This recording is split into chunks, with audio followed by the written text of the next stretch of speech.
Сайн байцгаана уу? Энд байна. Тэгэхээр өнөөдөр та бүхэндээ сайн самаар сайн хөршиг үйлчлэлийн бас нэг онцлог талыг хэлж өгч бодсон юм. Тэгэхээр та хэн нэгэнд үйлчилж байгаад залбирч байгаад ч юм уу эсвэл каунслинг зөвлөгөө өгч байгаад тухайн хүн эдгэрч сайжирсан гэж бодъё л да. Тийм бол хариу нэхэж болохгүй гэсэн. Нэгдүгürt нь хоёрдугаарт нь хайраар үйлчлээд орхих хэрэгтэй. Тэгээд дараачийн тэр дагалдагч бэлдэж байгаа мó эсвэл одоо яаж байгаа хүн байдгийг тэрэнд нь өгөхстой тэгээд бас харин цуснд итгэж найдах хэрэгцээтэй болдог. Яагаад гэвэл ихэнх одоо сүм чуулганы үйлчлэл бол тухайн хүнийг одоо сайн мэдээрээ тавчлаа гэж бодоход дагалдагч бэлддэг. Тэгээд дагалдагч бэлтгэхдээ ч гэсэн бас хайраар үйлчилж тухайн хүнийг шууд ажилд оруулж болохоос өмнө эхлээд Бурхны хайрыг мэдүүлэх явдал маш чухал байдаг. Сайн самар хүний үйлчлэлийн хувьд бол ихэвчлэн шархагдсан хүмүүс тандар ирдэг байгаа. Жишээл надаар ч гэсэн шархагдсан хүмүүс голцоо ирдэг. Тэгэхэд шархагдсан өргөстөө зүрх нь одоо шархтаач гэдэг юм уу ямар нэгэн байдлаар хүмүүс ирэхэд тухайн хүний шархан дээр эдгэх хэрэгцээтэй гэдэг. Тэр шархыг эдгээдэг ганц сайн юм боломжтой тос турхах байгаа. Тос нь сүнслэг ертөнцийн юу юм бэ гэхээр хайрын тос. Инэрл нэгүсэл одоо ийм тос байгаа. Тэгэхээр тухайн хүнийг залбирах үед үнэхээр хайраар анхааралтай харах, хайраар тэврэх, түнчлэн хайрлан одоо залбирах хамт залбирах үед тухайн хүн бол үнэхээр эдгэрч чөлөөлөгддөг байгаа.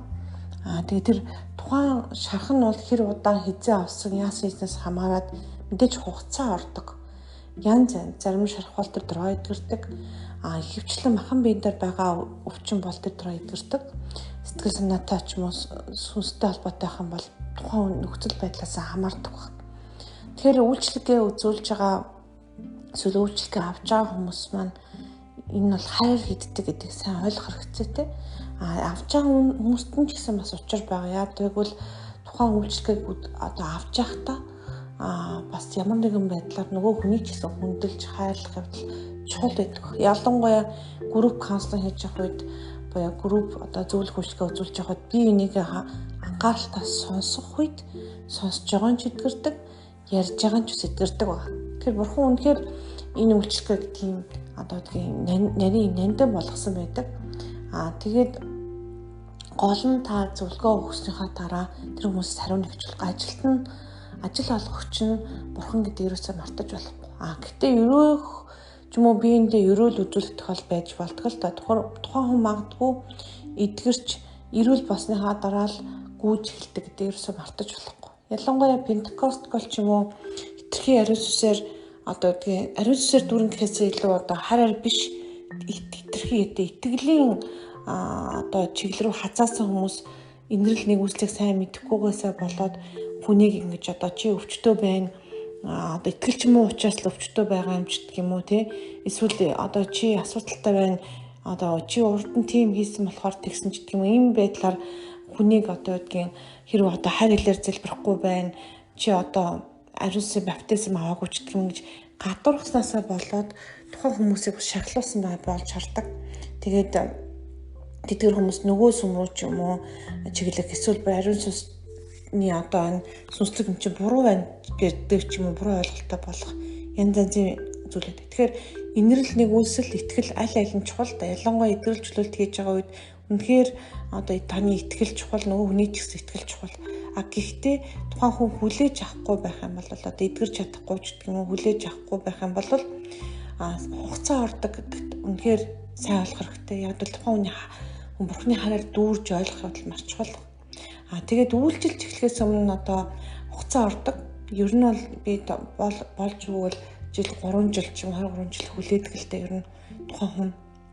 Тэгээд үр жимс гарахад гартал биш гэсэн бас хугацаа ордог ба. Тэгэхээр тухайн хүний үр жимс гарахгүй байх ч гэх юм хурдан ургуулах гэж оролдохдоос болгоомжтой байгаараа сүнсэн дээр бол зарим зүйл маш хурдан ургадаг л та.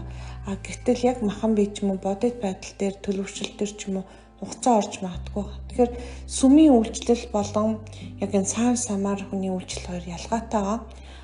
Ялангуяа сайн самар хүний хувьд бол аль нэгэн сүм чуулган ч юм уу харгалзахгүйгээр тухайн хүнийг өөрөө чи ирсэн одоо өвчнөр бол нэгдсэн эмнэлэгшгэл газар л та альч нутгаас альч дүүргээс тань дээр хүн ирж магадгүй. Тэглээ гэж бодоход та өмчлээд явуулах байгаа. Тэгэхээр тухайн бус нутагтаа ч юм уу газар нутагтаа очиод үйлчлж болно. Үйлчлэлээ бас хугацаа хийж болно, орж болно. Гэхдээ бурхан үүний адил үйлдэгдэн гэж хэлсэн байдаг. Яг бол та үнэхээр сайн үйлчлэлээ сайн явуулах юм бол тэр хүний тэр үйлчлэлийг буюу энэ сайн самарын, сайн хөршийн буюу хажуу талын хөршөө хайрладаг, өвчин завсан тусалдаг үйлчлэлийг үзүүлдэг байгаа. Тэгэхээр энэнд хугацаа орохгүй орно. Заримдаа туршаад алдах тохиолдол зөндөө гарна. Тийм учраас та бүхнийг бас сайн хөршийн үйлчлэлийг хийгээсэй гэж та бүхнийг уриалж байна. Нэгдүгээрт эзний хайраар дүүрэх хэрэгтэй. Тэгвэл та бас өөрөө эдгэржүүлэх явдал маш чухал байгаа. Яагаад гэвэл өөрөө шарахтаа ч юм уу тийм хэцүү хүн байх юм бол одоо өөрөө ингээд эдгэржүүлэлт дуусахгүй байх юм бол яг тэр үйлчлэл хийхэд маш хэцүү байдаг. Гэхдээ мэдээж чөлөөлөлт бол өдөр болгон бас заримдаа үнэхээр одоо амьдралын туршид дахин чөлөөлөх тохиолдол гардаг л та заримдаа.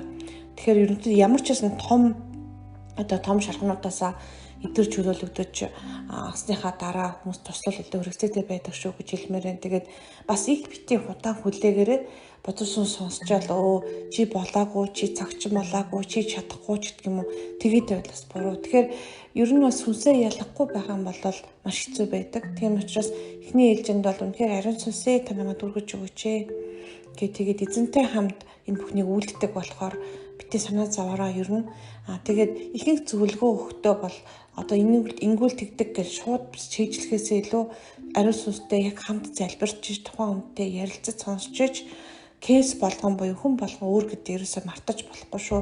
Яг адилхан сонсогдож байгаа ч гэсэн хариу нь бас өөр, хариулт нь өөр, зөвлөгөө нь өөр байж магадгүй. Тийм болохоор үнэхээр ариун сүнсийг сайн сонсдог болох явдал бол маш чухал шүү. Тэгээд танд үнэхээр Бурхны хараар дүүрээсэй гэж хүсэж байна. Баярлалаа.